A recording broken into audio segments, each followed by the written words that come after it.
Bueno, buenas tardes a todos. Para variar, vamos a ver si seguimos con las conferencias mensuales y desde luego es una maravilla tener gente especialista en temas que tocan el ferrocarril y además pues con ciencia y no solamente de oídas, ¿no? Esto es una maravilla. A ver, os presento a Santiago Gregori Verdú, que nos va a hablar de interacción dinámica entre pantógrafo y catenaria, del modelado numérico a los ensayos Hardware in the Loop, me imagino que dice así, de pantógrafos. Es doctor ingeniero industrial de la promoción de la Politécnica del 12-13, y su tesis doctoral se centró precisamente en eso. La defendió en mayo del 18 y también es muy interesante que ha hecho estancias en Cracovia, en Nantes, en Milán, y es autor de varias ponencias en congresos nacionales, internacionales, y sobre todo, eso ya lo que posiblemente nos toca más de cerca y nos puede interesar más, que ha recibido un premio Talgo a la innovación tecnológica en la edición del 2019, precisamente por la tesis doctoral que hizo de Ingeniería Mecánica en la Asociación Española de Mecánica, AEIM. Y bueno, pues como ya sabéis, los profesores de la Politécnica tocan muchos palos, ¿no? También das en Ingeniería Aeroespacial, también tocas en Ingeniería Mecánica y bueno, pues como Andrés, que es el que nos ha servido aquí de introductor, Andrés Rovira, pues es un placer. A ver, para nosotros la tracción eléctrica es pues una maravilla porque nos demuestra que es un transporte superior, para mí, por lo menos, siendo un transporte guiado, que es lo ideal, porque es que además nos permite electrificarlo y que esté alimentado en tiempo real. Para mí eso es una cosa que no lo puede hacer nadie más. No lo puede hacer que yo sepa la aviación, no lo puede hacer nada más que, bueno, habéis visto unos pantógrafos que había en algunos camiones por ahí, algunas autopistas de Alemania y unas cosas rarísimas, porque además cuando hay varios polos, pues yo no sé los dos pantógrafos eso cómo funcionaría de bien. Pero la verdad es que desde que se empezó a aplicar en el ferrocarril ha sido una pasada, ha sido una maravilla. Yo he tomado, sabéis que estoy muchos años tomando datos y tomé algunos datos, por ejemplo, para mí, en estos dos libros, que para mí es una maravilla, porque para mí son la Biblia de la tracción eléctrica, no solo en la captación de la tensión, sino las transmisiones y otras cosas, y además, curiosamente, indica los dos tipos de pantógrafo, es el simbolismo que han escogido en las dos portadas. El pantógrafo antiguo, el romboidal, que hemos conocido muchísimo en el Trenet, y el unijambiste, que dicen los franceses, o el monobrazo, que llamamos nosotros. Bueno, pues eso es un poquito el resumen de toda una investigación que duró años y que para mí fue interesantísima, porque desde el filobús, que eran los primeros trolebuses, yo recuerdo haber visto fotos que era como un carrito que iba andando delante del trolebús, que le llamaban por eso filobús. Tuvieron que investigar mucho porque desconocían un poco cómo iba a alimentarse ese tren y además de una forma que fuera fiable, ¿no? Que no se destrozara al momento. Yo recuerdo, por ejemplo, en algunos ferrocarriles, incluso en Cataluña, tuvieron primero unos pantógrafos romboidales que la parte superior, el flotador, era un rodillo. Es que ellos creían que si no rodaba no iba a poder ser una cosa que rozara. Bueno, pues todo eso ha sido una evolución constante y nos ha llevado a donde estamos y sobre todo que podemos ir incluso a 300 por hora y más rozando. Para mí eso es una maravilla. El ir a esas velocidades y que no se nos caiga destrozar el pantógrafo, bueno, pues no quiero hacer ya más ¿cómo se dice? Spoiler, no quiero ya chafarle más la idea, solamente era un poco introducir que todo esto no ha salido de la nada y lo que ahora se está investigando pues es una evolución de toda la captación de corriente que es interesantísimo, ¿no? Pues nada más, cuando quieras. Pues muchas gracias. En primer lugar, agradecer a Andrés, que ha sido el enlace un poco entre vuestra asociación y la Universitat Politécnica de Valencia, que es donde yo trabajo. Y bueno, he venido aquí no como experto en ferrocarriles, porque soy un completo ignorante en este tema, sino para nada. Como experto en simulación numérica, que es realmente a lo que me dedico, a simular la dinámica de sistemas mecánicos que se mueven, pues simular mediante técnicas computacionales con el ordenador, pues este movimiento. Y en concreto, pues en mi tesis doctoral lo aplicamos a la interacción dinámica entre el pantógrafo y la catenaria ferroviaria, específicamente en alta velocidad, que es donde es más problemática esta interacción. Bien, para empezar, pues simplemente meternos un poco en lo que es la interacción pantógrafo y catenaria, que sobre todo, como he dicho, en alta velocidad, pues tenemos unos frotadores, generalmente suelen ser dos frotadores que están en contacto con el hilo de contacto de la catenaria. Y claro, fijaos, esto va a 300 kilómetros por hora. Entonces, a simple vista, cuando uno ve pasar un tren interaccionando, pues parece que eso no se mueva mucho. Pero realmente, si tú tienes un cable tenso y haces pasar algo frotando sobre este cable a 300 por hora, pues este cable empieza a moverse, ¿vale? Empiezan a aparecer ondas, esas ondas rebotan en unos sitios, vuelven hacia otro sitio y todo el sistema catenaria pues se está moviendo cuando pasa el tren y bastante, ¿vale? Bueno, pues toda esta interacción es bastante peculiar y existe mucha normativa al respecto que la regula. De hecho, los criterios técnicos que debe cumplir esta interacción están regulados por esta normativa europea, que cito aquí en la transparencia. Y textualmente nos dice lo siguiente, dice que la calidad de la captación de corriente ha de verificarse mediante la evaluación de la fuerza de contacto media y su desviación típica. Es decir, el valor medio de la fuerza y su fluctuación respecto a ese valor medio, ¿vale? Por lo tanto, la fuerza de contacto es un factor limitante en la velocidad de los ferrocarriles. ¿Y cómo podemos conocer esta fuerza de contacto? Porque si la norma nos dice que debemos evaluarla, pues tendremos que conocerla de alguna manera. Bien, pues lo que se hacía normalmente era medir directamente en vía. Esto es complicado. ¿Por qué? Pues bueno, es un proceso costoso, no solo económicamente, sino también costoso a nivel de tiempo y recursos, porque se ha de instrumentar un pantógrafo específicamente a tal efecto, se ha de montar ese pantógrafo en un tren de medida, un tren auscultador. Normalmente estas medidas se suelen hacer de noche, pues cuando la vía no suele estar en uso. Y esto se debe hacer para cada pareja, pantógrafo y catenaria que se quiera homologar. Es decir, si tú sobre una misma catenaria vas a hacer que interactúe otro pantógrafo, el propietario de la catenaria te va a decir, no, esto primero hay que validarlo y hay que ver que sea seguro y que se cumplen con todas las exigencias que marca la norma. ¿De acuerdo? Bien, más recientemente, con la aparición del computador, pues se pasó a este segundo escenario, que sería la simulación numérica. Es decir, yo podría construir un modelo matemático de mi catenaria y mi pantógrafo y resolviendo ecuaciones, ver cómo interactúan estos sistemas y obtener la fuerza de contacto. ¿Sí? Pues esto es un gran avance. Por un lado, porque pues yo desde mi ordenador pulso un botón y puedo tener todos esos resultados. Sin embargo, no tengo el sistema real. Es decir, muchos datos o muchas características concretas de la catenaria real es muy complicado incorporarlas al modelo matemático. Por lo tanto, siempre tienes una cierta incertidumbre, ¿vale?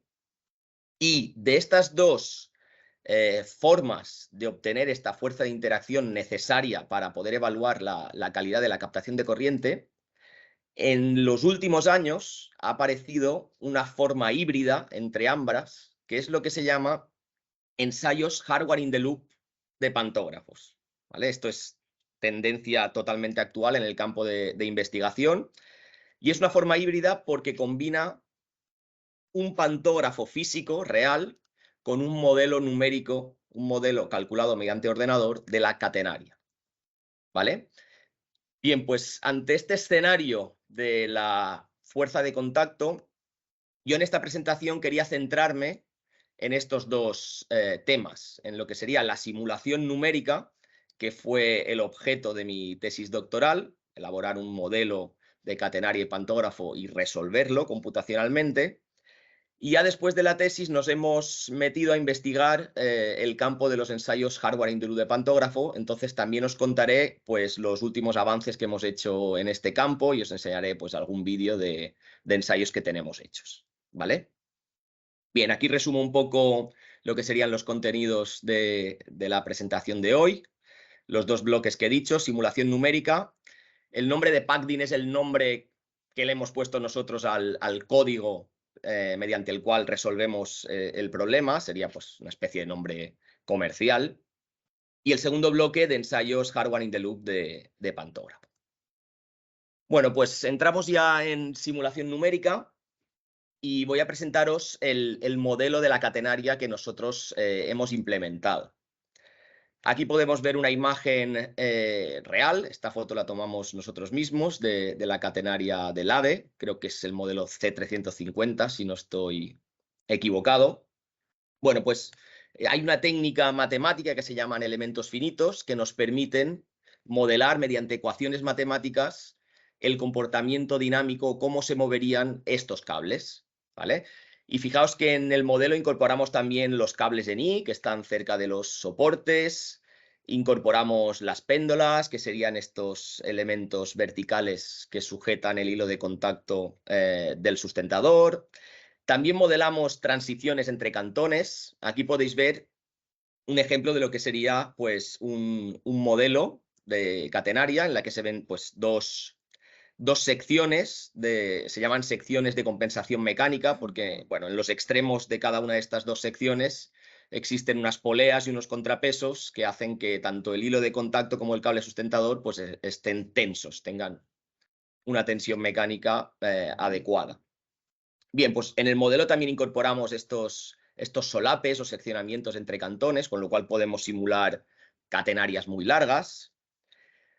Además, recientemente hemos incorporado también la posibilidad de modelar trazados generales, es decir, podemos modelar catenarias que estén situadas sobre una vía con un trazado curvo, con peralte, con pendiente, con gradiente, ¿de acuerdo? Y también recientemente, de hecho aprovecho que tenemos a Nelson por ahí detrás, que está realizando la tesis doctoral bajo mi supervisión y la de otro profesor del departamento, pues uno de los objetivos de su tesis ha sido incorporar al modelo lo que estáis viendo aquí en la pantalla, que serían las ménsulas de soporte, que son estas estructuras articuladas que irían sujetas al poste, con lo cual pues dotamos de más realismo al modelo de la catenaria. Bien, en cuanto al pantógrafo, ya tenemos la catenaria, por decirlo de alguna manera, metida aquí dentro del ordenador, y ahora vendría el otro ingrediente, la otra pieza del puzzle, que sería el pantógrafo. Y el pantógrafo, en concreto, nosotros modelamos el DSA 380, que es el que se utiliza en la alta velocidad española, y lo hacemos bueno, con un modelo muy sencillo, no quiero entrar en detalles, pero al final en esta transparencia lo que quiero transmitir es que de este pantógrafo físico con muchas barras, muchos componentes, al final pasamos nosotros a un modelo muy simplificado que solo tiene posibilidad de movimiento vertical y concentramos todas las propiedades del modelo en tres masas, en tres rigideces y en tres amortiguadores, ¿vale? Con lo cual a esto nosotros lo llamamos un modelo lineal de parámetros concentrados. Y ahora que tenemos los dos modelos, pues hay que hacer que interactúen entre ambos. ¿Cómo hacemos que matemáticamente estos dos modelos estén conectados entre sí? Bueno, pues prometo que es la única ecuación que he puesto en toda la presentación y tampoco quiero que se entienda para nada la ecuación. Lo que se hace esto de aquí sí que es... ¿No se ve el curso? Sí, perfecto. Está en rojito aquí un resorte, pues intuitivamente lo que hacemos es meter ahí un resorte numérico de una rigidez muy elevada. Y a eso se le llama, en el área de métodos numéricos, se le llama el método de penalty, para simular el contacto entre dos cuerpos, ¿vale? Entonces, este resorte, que es muy, muy rígido, pues impide que se separe, por decirlo de alguna manera, la masa superior del modelo del pantógrafo con los elementos del hilo de contacto. Impide que se separe, bueno, hasta cierto punto, porque sabéis también que en la realidad aparecen despegues, eso produce arcoeléctricos, aparecen chispas, con lo cual este resorte tiene un comportamiento no lineal, que llamamos nosotros. Es decir, mientras están pegados, la fuerza de contacto sería positiva, pero cuando se detecta ese despegue, automáticamente le ponemos un 0. Aquí podéis ver este 0, significa que entraría en despegue. Con lo cual, el modelo también es capaz de simular ese tipo de escenarios en el que se produce la pérdida de contacto entre la catenaria y el pantógrafo. Bien, y dicho esto, ahora sí que ya tenemos todos los ingredientes, ¿vale? Pantógrafo, catenaria, modelo de interacción entre ambos subsistemas. Pues ahora viene la parte fácil, que es darle al botón de play, ¿no? Y que esto empiece a calcular. La ventaja que tenemos es que los ordenadores, si les dices bien lo que han de hacer, son muy rápidos haciendo cuentas, son muy rápidos calculando. Con lo cual, bueno, pues la dificultad está en meter todas las ecuaciones y toda la matemática que modela el proceso. Eso es lo complicado. Pero una vez se lo introduces al ordenador, mi hija que tiene 3 años y está por ahí, viene y le da al botón de play y a simular, ¿vale? Bueno, pues, ¿qué pasa cuando uno le da al botón de play? Pues obtenemos resultados como estos. Por ejemplo, aquí os enseño un cantón simple, un único cantón en el que están interactuando 2 pantógrafos y podéis ver cómo, pues, aquí está ralentizado para que se pueda apreciar un poco el movimiento de todo, pero esto estaría circulando a 300 por hora. Entonces podemos tener cuantitativamente cuánto se levanta el hilo de contacto, cuál es la historia temporal de, por ejemplo, los brazos de registro, cuánto se inclinan, porque esto tiene que estar limitado para que no aparezcan choques, etc. Entonces, de estas simulaciones se obtiene mucha información valiosa. Otro ejemplo, pues aquí tendríamos otra simulación. En este caso tenemos 2 cantones con un solape entre medias de ambos. Y bueno, un poco la filosofía es la misma. Esto parece muy vistoso, muy, no sé, muy agradecido de enseñar, pero detrás de esto no os imagináis las horas de trabajo que hay, las líneas de código, las ecuaciones, es decir, esto es complicado de llegar a resolver este problema computacionalmente y que los resultados sean los correctos, por supuesto, que es al final de lo que se trata. Bien, aquí pues nada, otra animación con un detalle un poco más cercano del solape. No sé si os fijáis, pero hay veces que estos elementos verdes verticales, que son las péndolas, de repente como que hacen un flash, ¿vale? ¿Os fijáis? ¿Qué es esto? Bueno, pues esto al final son cables. Los cables tú los puedes estirar, pero los cables no los puedes comprimir porque no son capaces de transmitir esfuerzos de compresión. Por lo tanto, cuando pasa el pantógrafo, muchas veces el empuje vertical que hace el pantógrafo es suficiente como para destensar por completo estas péndolas, aflojarlas por completo, ¿vale? Pues bueno, esto también en las simulaciones lo tenemos en cuenta y nada, a nivel visual lo hemos mostrado aquí, pues como que el elemento desaparece por unos instantes y parece que haga así un flash cuando realmente está entrando a compresión, ¿vale? Bien, y datos que podemos sacar o que normalmente nos interesan, lo que os comentaba antes, el desplazamiento vertical del punto de contacto, del punto del cable que va siguiendo al pantógrafo, es muy interesante, perdón, conocerlo, y la fuerza de contacto, que normalmente suele ser el objetivo final, porque como he dicho al principio, la norma nos dice que tenemos que verificar tanto el nivel medio de esta fuerza de contacto como su desviación típica, como cuánto de variación tiene esta fuerza respecto a su nivel medio. ¿Y por qué? ¿Por qué la norma nos dice esto? Bueno, pues al final la fuerza de contacto se tiene que asumir una solución de compromiso. Lo ideal, ¿qué sería? Lo ideal sería que la fuerza de contacto fuera lo más baja posible, porque así desgastaríamos menos los componentes, ¿vale? Fijaos que esto es un hilo, unos flotadores rozando a 300 por hora. Y el desgaste es bastante significativo, ¿sí? Por lo tanto, si yo hiciera que esta fuerza que presiona uno contra el otro fuera bajita, lo más baja posible, sería lo ideal en términos de desgaste. Sin embargo, como la fuerza no es constante, sino que fluctúa, si yo la bajo mucho, incurriría en despegues. Si no presiono lo suficiente, estas chispas que vemos a veces, pues sería peor que una discoteca. Exactamente. Y Claro, las chispas es lo de menos. La cuestión es que cuando salta el arco eléctrico, la transmisión de potencia, la transmisión de electricidad a los motores, pues se ve afectada, ¿vale? Además se inducen campos magnéticos, además la temperatura local aumenta muchísimo y por otra parte se dan, pues, se pueden producir microfusiones de los elementos, es decir, un desastre. Con lo cual hay que optar por una solución de compromiso, una fuerza lo suficientemente elevada como para que esos despegues no sean un problema, pero no tan elevada como para que el desgaste pues empiece a ser exacerbado. ¿De acuerdo? Por eso la norma indica pues unos ciertos rangos en los que se tienen que manejar o incluir estas dos magnitudes. Bien, y otra cosa que os quería comentar es relacionada con el tiempo de cálculo. Porque aquí vemos una animación. Esto es, una vez yo lo he calculado, pues genero un vídeo con el ordenador y ahora mismo os lo estoy enseñando. Pero realmente el ordenador, desde que yo le pulso el botón de simular hasta que él me ofrece estos datos, ¿cuánto tiempo creéis que puede tardar? Os he dicho que el ordenador es muy rápido. Un día. ¿En qué código? En MATLAB. En MATLAB, pues puede ser una semana. Como podría ser. Todo dependería de cuánto de larga quisiéramos el modelo de catenaria. Podría ser perfectamente una semana. Si simulamos un cantón, que es 1 kilómetro, ese es mi punto de referencia normalmente. Suele tardar, o voy a decirlo mejor, solía tardar antes de mi tesis unos 30 minutos aproximadamente de cálculo. ¿Vale?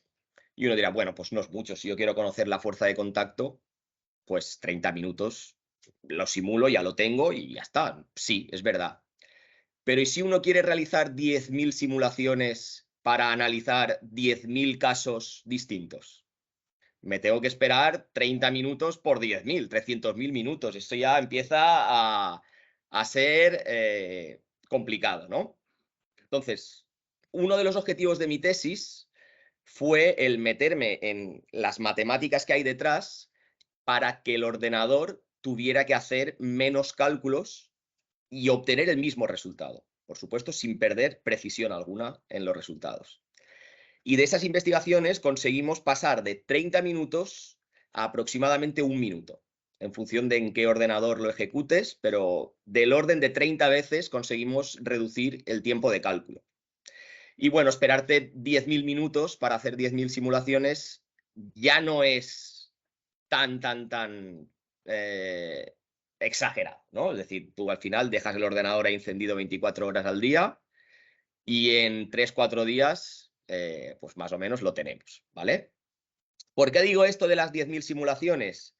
Pues porque una vez que teníamos un código potente, un código eficiente en términos computacionales y además un código realista que modela pues toda la realidad de la complejidad que hay en el problema, pues lo aplicamos, voy a pasar al siguiente apartado, al de aplicaciones, lo aplicamos a 2 problemas en concreto. Nos planteamos la posibilidad de decir, bueno, las catenarias se montan así siempre, pero ¿por qué se montan así? Es decir, ¿por qué las péndolas las ponen en las posiciones que las ponen? ¿Por qué los vanos? Es decir, todo al final tiene un porqué. Pero ¿se podría hacer mejor en términos de captación de corriente? Es decir, ¿existiría alguna geometría de catenaria que pudiese mejorar la fuerza de contacto que obtenemos? ¿Y qué entendemos por mejorar esta fuerza de contacto? Pues mejorar la fuerza de contacto es hacer que esta fuerza de contacto sea lo menos fluctuante posible y que fluctúe lo mínimo en torno a su valor medio. Por lo tanto, la puedo bajar más esta fuerza sin peligro a que se produzcan despegues. ¿Vale? Entonces, planteamos un problema de optimización y matemáticamente a lo que queremos optimizar, a lo que queremos minimizar, se le llama función de coste. Y nosotros queríamos minimizar este cociente que veis aquí en la presentación, el cociente entre la desviación típica y el valor medio de la fuerza de contacto. ¿De acuerdo? Con lo cual, al final lo que queremos minimizar es la desviación típica, básicamente, y esto pues está dimensionalizado por este valor medio. ¿Sí? ¿Y qué parámetros fijamos como posibles parámetros a variar a ver si aparecía una solución mejor que la actual? Pues fijamos, perdón, me he adelantado, los parámetros eran las longitudes de las péndolas, porque al final lo más crítico de todo en cuanto a la fuerza de contacto es la altura del hilo de contacto. Nosotros cuando vemos la catenaria a simple vista, la vemos de lejos normalmente y nos parece que el hilo está perfectamente recto. Bueno, pues el hilo no está perfectamente recto. El hilo siempre hace una pequeña comba debido a su propio peso. Por mucho que yo lo tense, siempre hace esa pequeña comba. Entonces, la longitud de las péndolas determina que este hilo esté colgado a mayor o a menor altura. Y puedo cambiar ese perfil de altura cambiando la longitud de estas péndolas. ¿De acuerdo? Bueno, pues con esos parámetros ejecutamos un problema de optimización. Y el problema de optimización necesitó alrededor de 10.000 simulaciones para dar con el resultado. Por eso os decía que este problema sería totalmente inabordable con los códigos tradicionales en los que una única simulación pues tardaba alrededor de media hora. ¿Y qué obtuvimos? Pues obtuvimos, esto es uno de los ejemplos que analizamos. Este sería un único vano, estos son unos 55 metros de catenaria y esto se repite más o menos periódicamente. Pues nos salió que si conseguimos esta distribución de altura que vemos aquí en la parte inferior, pues pasamos, no sé si podéis apreciarlo bien, a ver si aquí hago un zoom. Originalmente teníamos la fuerza de contacto que se obtiene aquí en negro. Veis que es una fuerza de contacto que los máximos son muy elevados, los mínimos son muy bajos. Y con nuestra catenaria optimizada, pues conseguimos la variación de fuerza que se ve aquí en azul, que tiene los máximos más bajitos, los mínimos más altos. Es decir, hemos minimizado la desviación típica. Con lo cual yo ahora podría coger esa fuerza azul y bajarle el valor medio, ¿de acuerdo? Reducir, por tanto, el desgaste, alargar la vida útil de los componentes, sin peligro o con el mismo peligro que la catenaria original de que se produzcan despegues, arcos eléctricos, etc. ¿Vale?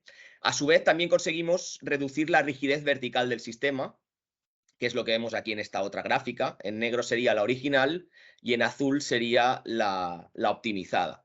Se ve como la rigidez del sistema pues es mucho más uniforme a lo largo de un vano que no lo es en la catenaria original en el que el hilo o en el que todas las péndolas cuelgan el hilo de contacto a la misma altura. ¿Vale? Bueno, esto es en el ordenador, esto es una simulación. Entonces, claro, a ver quién va a convencer a alguien que monta catenarias a decirle, pues, esto va a ser mejor. Pues es complicado. Es muy complicado poner esto en marcha porque se necesitarían primero pues, hacer montajes de prueba, hacer ensayos para ver que realmente lo que dice nuestro modelo en la realidad se cumple, etcétera, etcétera. Y además tenemos otro factor muy importante que hasta ahora no he mencionado, y es los errores en la instalación de la catenaria. Porque aquí el ordenador te lo da todo con mucha precisión. Te dice, esta péndola tiene que medir 23 centímetros con 483. Pero después va al operario, la corta y se puede equivocar en más o menos 1 centímetro. ¿Sí? Si yo simulo esto con este error, me sale que la solución óptima deja de ser óptima y es un total desastre. Entonces, lo que planteamos también en mi tesis es pasar de un paradigma en el que las simulaciones son completamente deterministas a un paradigma más estocástico, en el que se tuviera en cuenta errores de instalación para poder evaluar este estado o esta calidad de la captación de corriente. Y ahí va un poco la siguiente aplicación que os quiero mostrar. Lo que planteamos es que pueden haber errores en la longitud de las péndolas, errores en el posicionado de las péndolas a lo largo de un vano y errores en la colocación de las ménsulas, que al final sería en la altura de los soportes.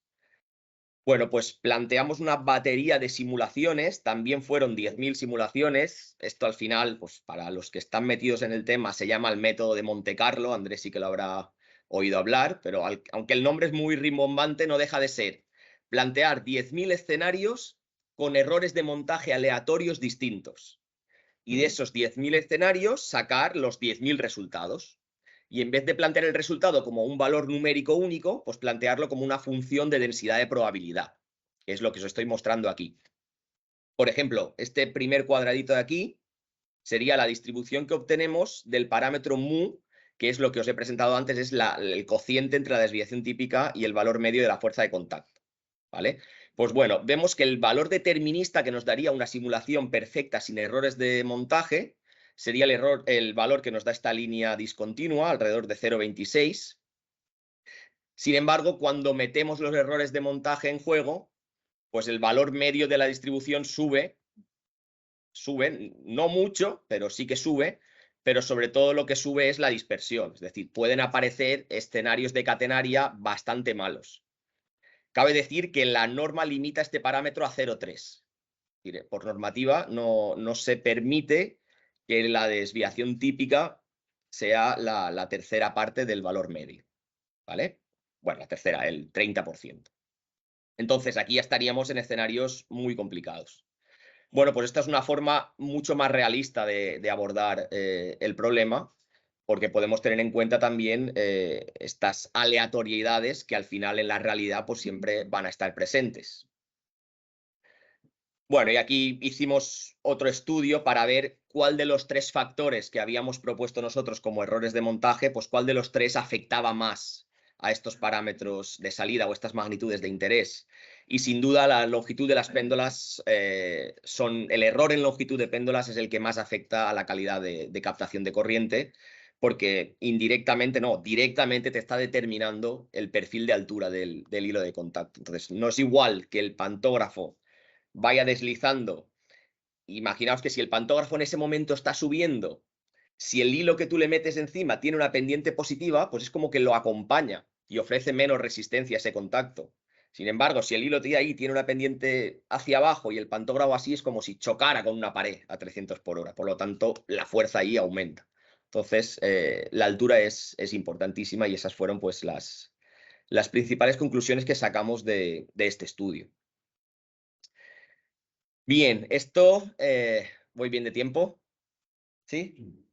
Lo que queda ya es más cortito. Hasta mañana. Perfecto, prometo acabar antes de las 12. El primer bloque sería simulación numérica y el segundo bloque, pues esta palabreja de hardware in the loop, este anglicismo que hemos incorporado en nuestro lenguaje del pantógrafo. Entonces, pues aquí supongo que Andrés sí que lo conocerá posiblemente, pero el resto de los presentes hoy aquí, pues posiblemente no hayáis oído nunca hablar de lo que es el hardware in the loop. Bueno, pues vamos a ver un poco cuál sería la filosofía de esta metodología aplicada al problema de interacción entre el pantógrafo y la catenaria. Y se basa en lo que ahora mismo estáis pudiendo ver, es decir, vamos a tener un pantógrafo real. El pantógrafo lo tenemos allí en la universidad, en nuestro laboratorio, pero la catenaria no la tenemos allí.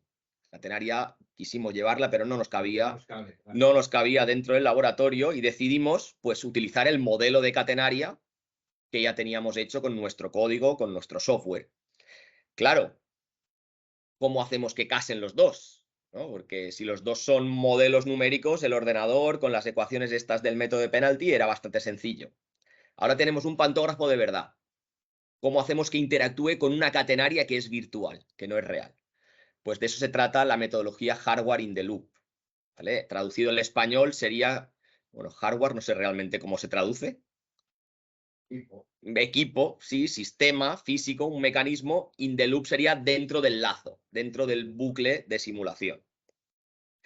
Entonces, aquí tenemos el pantógrafo y lo que hacemos es, mediante unos sensores, unas células de carga, medimos la fuerza que aparece sobre los frotadores del pantógrafo. Esta fuerza es el parámetro de entrada que introducimos en el ordenador. Y en el ordenador tenemos nuestro modelo de catenaria.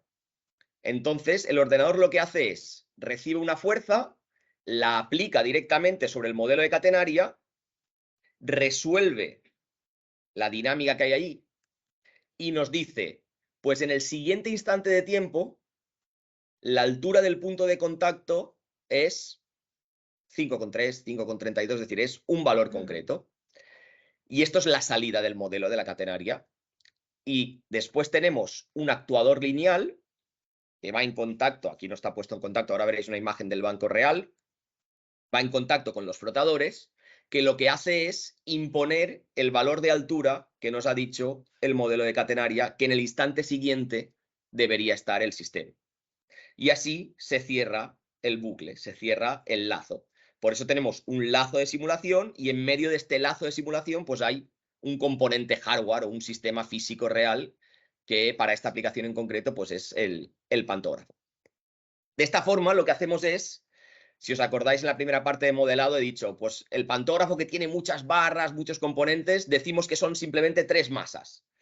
Pues eso es mucho decir. Es decir, la dinámica del pantógrafo con este sistema tan simple, con este modelo tan simple, pues bueno, hasta cierto contenido en frecuencia, ¿vale? Pero deja bastante que desear. Deja bastante que desear porque el pantógrafo es un sistema muy no lineal, hay mucho rozamiento entre muchas partes, la balona donde se mete el aire pues tiene una rigidez también no lineal, la propia geometría no es igual que el pantógrafo esté así de plegado que esté así de desplegado, es decir, varía mucho el comportamiento. ¿El viento tiene algo que ver? El viento tiene mucho que ver, pero de momento el viento no lo hemos incorporado al banco, aunque es una de las cosas que está en proyecto. Es decir, porque la fuerza aerodinámica es fundamental. Lo que ocurre con la fuerza aerodinámica es que normalmente se suele modelar como un valor constante, porque la fuerza aerodinámica depende del cuadrado de la velocidad. Por lo tanto, si asumimos que la velocidad de avance es constante, se puede asumir que esta fuerza aerodinámica será más o menos constante. Y hay estudios hechos que relacionan, según qué pantógrafo, según lo levantado que esté, cuánto vale esa fuerza en función de la velocidad. Y nosotros se la metemos al modelo también de catenaria, numéricamente, ¿vale? Pero a nivel de sistema físico no tenemos allí ninguna soplante, es decir, la aerodinámica la modelamos directamente como una fuerza constante y ya está. Pero influye mucho, influye mucho. Sí. Bueno, pues con esta filosofía en mente, cabe decir que este bucle o este lazo de simulación se tiene que realizar cada 2 milisegundos. Es decir, cada 2 milisegundos medimos fuerza, calculamos con el ordenador, enviamos la señal de control al motor y el motor tiene que alcanzar la posición deseada, ¿vale? Esto es complicado, porque en las comunicaciones suele haber retrasos, el ordenador necesita tiempo para hacer el cálculo de un step que llamamos nosotros, es decir, es complicado. Entonces, esto es uno de los factores limitantes con los que más nos hemos peleado. Además, suelen aparecer retrasos por ahí que hace que el sistema se inestabilice. Bueno, la idea contada así es muy fácil, lo que es la idea en sí, pero ponerla en práctica y que funcione, hay muchas tardes y muchos dolores de cabeza ahí detrás para hacer cuadrar todo esto. Pero bueno, al final lo hemos conseguido y hemos creado, bueno, este es el banco de ensayos que tenemos allí en nuestro edificio, el edificio 5E de la UPV. Es el que vimos nosotros, ¿no? Sí. Sí, pues bueno, pues ahí podéis ver el pantógrafo. Esta barra de aquí vertical sería el actuador lineal, que como veis está en contacto con los dos flotadores. Aquí donde estoy poniendo yo la manita, ¿la veis? Aquí y aquí hay 2 células de carga con las que medimos la fuerza. La fuerza, aquí tenemos nuestro sistema de adquisición de datos, la enviamos a este PC. El PC calcula y se le envía otra vez la señal de control al motor y el motor pues se va moviendo en vertical. Y al final lo que tenemos es, en nuestro laboratorio, un pantógrafo moviéndose como si estuviera encima de un tren, circulando a 300 por hora e interactuando con una catenaria determinada. ¿De acuerdo? Entonces, realmente lo que estamos intentando es que no todo, porque no todo, pero sí que parte de las medidas en vía que se hacen, que son muy costosas, como he dicho al principio de la presentación, pues se puedan llegar a sustituir por este tipo de ensayos en el laboratorio, que son muchísimo menos costosos, muchísimo más rápidos, no tienes que interrumpir el tráfico, etcétera, etcétera, ¿vale? Además, también los pantógrafos que utilizan para medir en vía, al introducir los sensores se modifica la aerodinámica del pantógrafo y eso hace que la propia medida de la fuerza esté en cierto modo desviada por esa propia modificación de la geometría del pantógrafo. Con lo cual aquí, pues todo esto nos lo evitamos, ¿sí? Y bueno, pues esto es... Uy, a ver, que quite el zoom, perdonad. Vale. Pues lo último ya que os quería mostrar es... Esto es un poco más de detalle de los diferentes componentes, pero tampoco hace mucha falta que entremos ahí, ¿vale? Es lo que os decía, células de carga, tenemos un sistema de adquisición, un amplificador, unos filtros. Este sería un poco el cerebro de todo, es decir, es el ordenador que en tiempo real hace que cada 2 milisegundos se cumpla todo. Aquí se calcula la catenaria y aquí está el controlador del motor. Pero lo que sí que me interesa mostraros, pues es, a ver si me funciona esta animación. Esto es un vídeo. A ver. Ah, sí. Vale, aquí no se oye. Pero se ve cómo se Se mueve. debería escuchar y además parece, y el sonido es chulo. Pone en la barra de bytes del ordenador. Sí, A lo en mejor Ina. está desactivada, veo. Es que no mish. En la tecla de Windows. Ahí. No, Está activado. parece que sí. Activado. Bueno, no pasa nada. Es problema de este adaptador, ¿eh? No pasa Hay que nada. poner Nos lo imaginamos. Se produce ruido real, más o menos. Bueno, no es real. El ruido de los componentes del pantógrafo rozando y moviéndose, sí, pero realmente en la realidad hay muchos más ruidos, ¿vale? Además, aquí también está el ruido del propio motor, que no es real. Pero sí que queda un ruido chulo, es decir, si ves el vídeo sin sonido, como que parece menos llamativo de lo que realmente es. Y además, aquí viéndolo tan pequeñito, pues aún menos. Pero no sé por qué. Cuando lo pongo grande, Andrés, no sé si tú sabrás por qué. F5.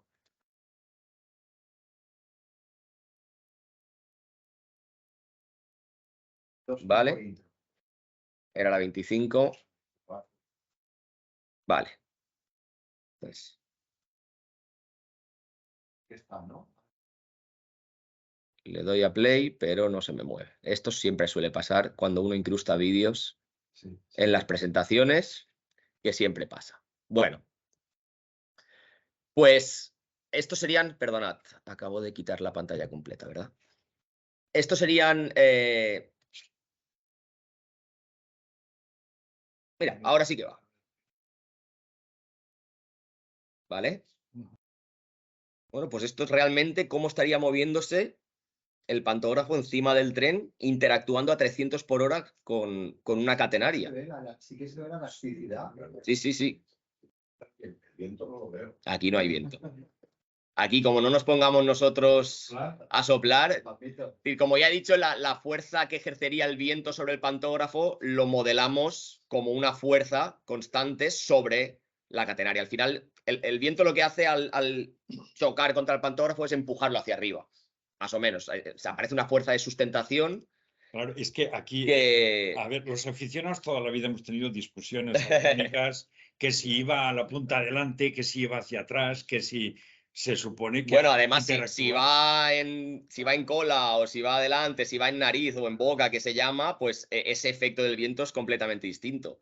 Y además, para el flotador que va adelante, ejerce una especie de efecto pantalla al flotador que va detrás. Y tienen una especie de alerones. Como los ciclistas. Sí, no sé si aquí se ven. Aquí se ve, este de aquí. Yo recuerdo La Alaris, inclinación de esos alerones está calculada para intentar compensar que la fuerza de los dos flotadores sea lo más parecida posible. Sí. el Alaris, ¿te acuerdas? Llevaba dos chapitas colgando. Sí. Creo que era el Shunk, ¿no? Creo que era, porque Bueno, es que... son las marcas de... Es que yo sepa, siempre he oído dos marcas, Faivel y Shunk. No he oído que yo sepa otro. Y esta que decís vosotros no lo sé. Este es de Shunk. ¿De Shunk? Sí. Ah, este es Shunk. Este es Shunk. Sí. Este es Shunk. Pero es que además hay otra cosa, que es el alabeo de la catenaria. La catenaria no está centrada, está siempre...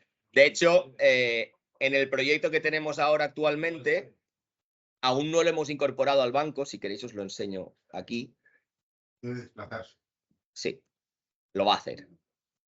A Porque ver. se supone que eso podría desnivelar el flotador. Fijaos, ahora lo que tenemos es que nuestro motor lineal está atornillado a lo que sería la viga de este pórtico.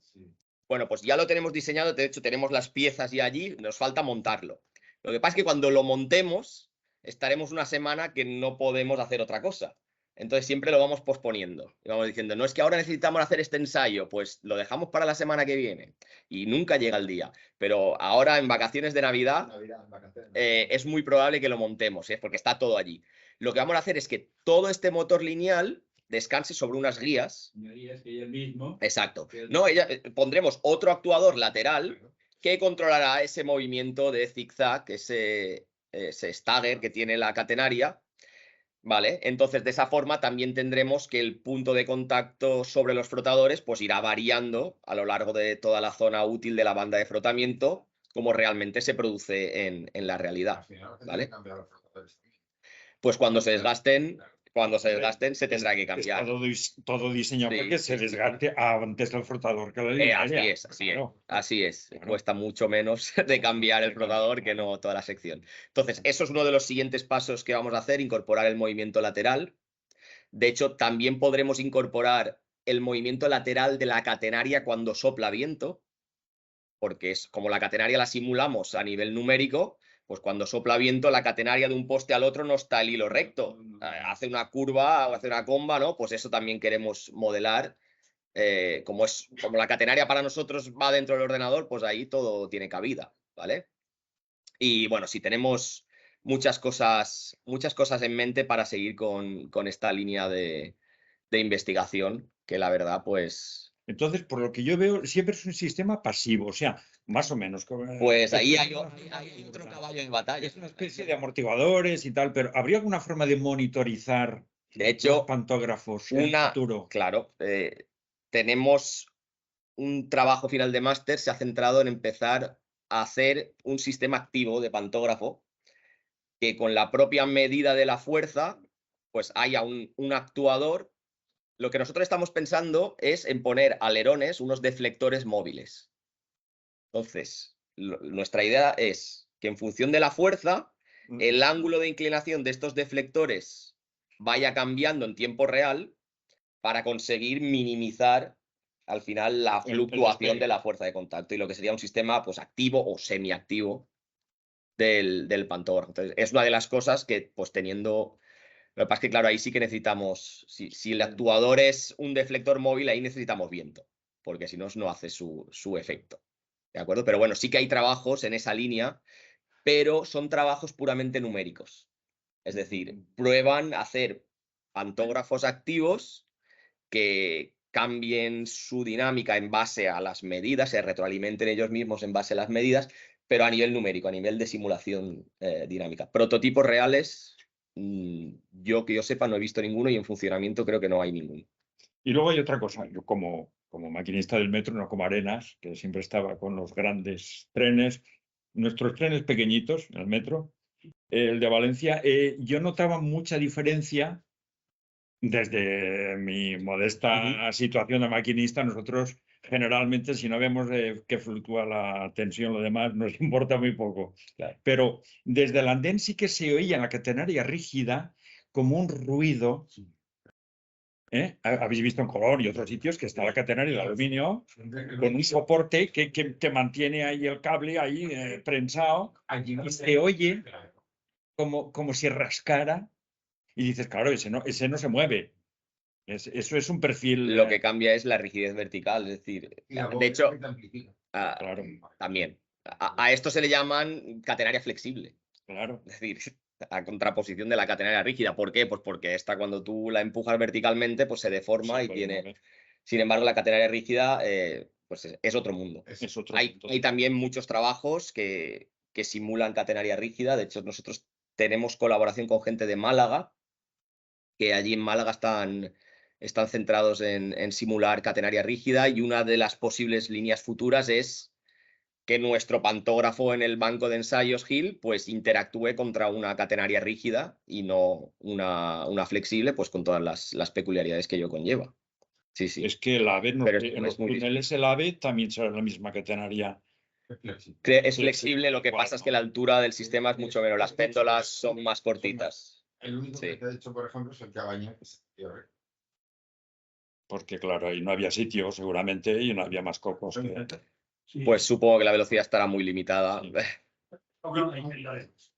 Y luego me ha hecho mucha gracia, no, lo de las péndolas del principio, porque me ha recordado cuando el Trenet, antiguamente, cuando iba a 600, las péndolas no eran cable, eran dos Sí, anillas, sí, dos anillitas que permitían una cierta... exacto. Al final, Ahora no existen esas dos anillitas, No, ahora es un cable, que es flexible. sí.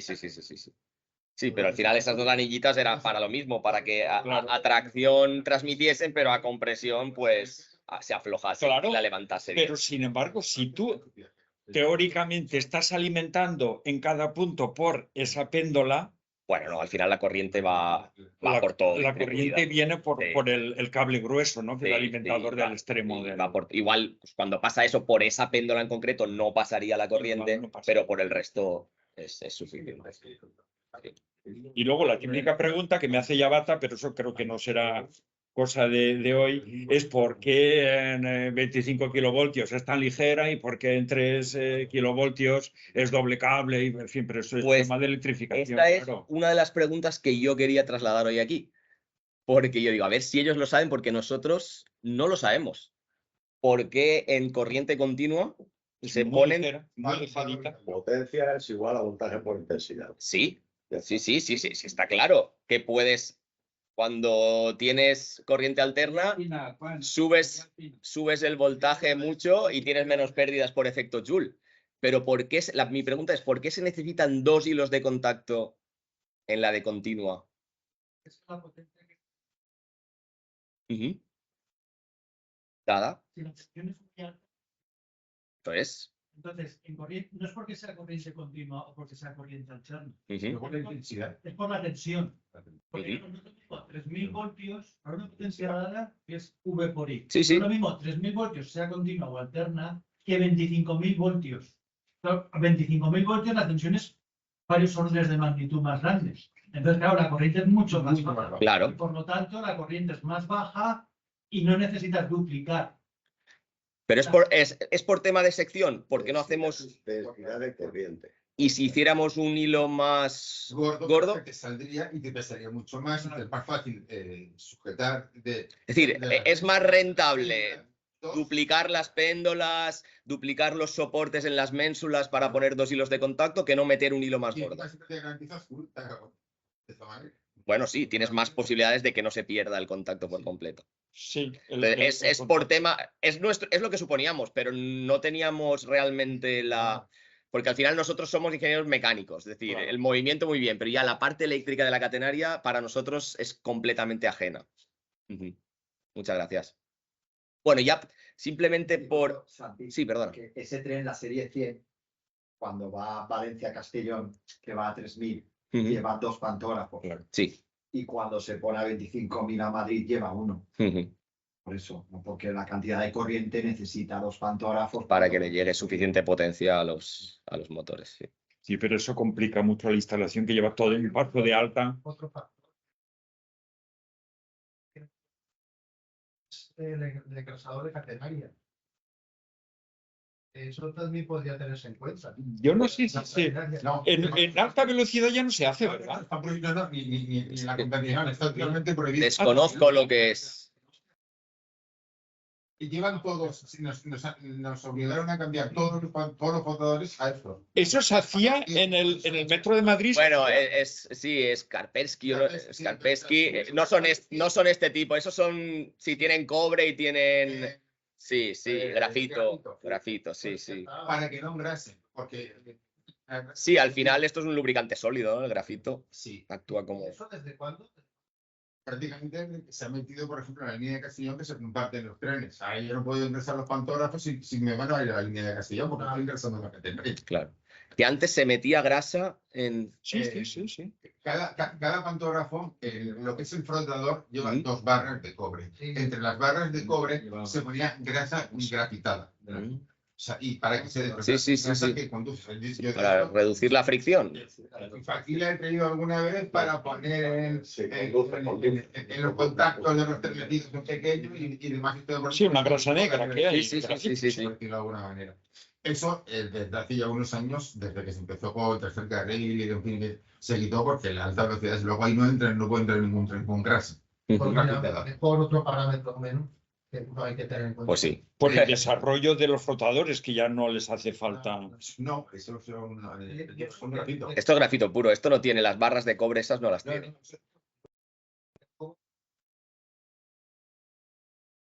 Sino que digamos que entre las dos, entre lo que son los dos flotadores que lleva el cobre, las dos barras de cobre, hay un rebaje. Y eso se llenaba. Entonces, claro, como el cobre se desgasta, solo una zona, así en realidad el motor. No es que se desgasta, es que él solo digamos. De paso iban Se lo distribuía, ¿no? Pasaba el pincel por encima. Claro, pero un pincel con un tren no entra. O sea, no puede estar más de 20 días sin pasar por el taller. O sea, que ya te lo rellenan. En teoría. Y en la práctica. Bueno, esto es. Y en la práctica. En la libreta, ¿no? No. Y en la práctica. En la práctica también. No te deja asignarlo ningún sistema de ADI bajo ningún control. Últimamente va en serio, sí. Bueno, simplemente para acabar con la presentación que había preparado, no sé, yo os la pasaré porque si la queréis colgar en algún sitio que esté disponible, no hay ningún problema. Entonces, os he puesto algunas referencias de algunos artículos, pues la mayoría son míos y de mis compañeros, excepto el primero. Y también os he puesto la referencia a mi tesis doctoral, que está, pues bueno, que es de libre acceso, que lo puede consultar cualquiera. Y nada, pues muchas gracias por su atención.